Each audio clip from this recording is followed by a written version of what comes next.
Ito palang dahilan kung bakit maganda ang nilalaro ni D'Angelo Russell ngayon, pero bago yan, Patrick Beverley sinabing may 9 superstar lang daw ang NBA. Sa recent podcast ni Pat Bev kung saan guest niya si Spencer Dinwiddie na pag-usapan nga po nila kung ilan ang true superstar sa NBA.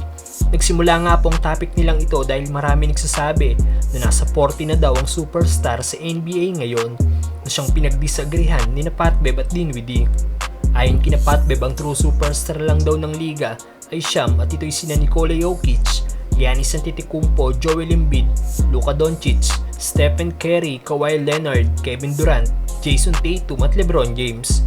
Ang mga player nga daw po na kanilang nabanggit ay mga player na nakakapagdomina ng liga, nabibigyan ng positive impact ang kanilang team at nakakapag-deliver sa mga clutch moment. Sila lang daw talaga ang may most elite talent sa NBA ngayon. Sang-ayon ba kayo sa mga napiling superstar ni Pat Bev, mga brother?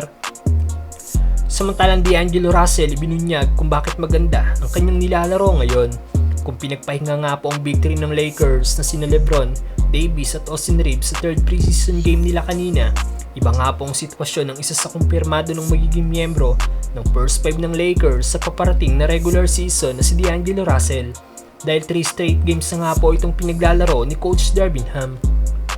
So far, solid nga po ang ipinapakitang laro ng one-time All-Star.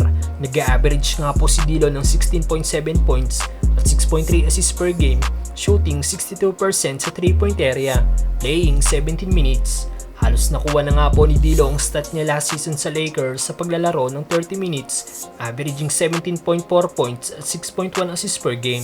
Meaning malaki talaga ang naging improvement ni Dilo ngayong season.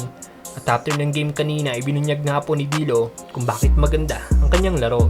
Ayon sa Lakers guard, gusto niya daw maging dangerous sa offense at defense. Dahil last season masyado daw minaliit ang kanyang depensa ng kanilang mga nakakalaban. Kaya yun daw talaga ang win-workout niya ngayong off-season. Last year they found a way to get me off the floor by not playing defense, I guess. So try to be a reason to eliminate that, not give them a reason to not have me on the floor. Try to be as dangerous as I can on offense and try not to be a liability on defense. So that's what I'm working on. I'm trying to do it now before the season. So bukod nga po sa game high 21 points, 3 rebounds at 8 assists ni Dilo, na block shot rin ito si De'Aaron Fox. Maging ang Sacramento Kings coach nga pong si Mike Brown ay napabilib sa naging laro ni Dilo.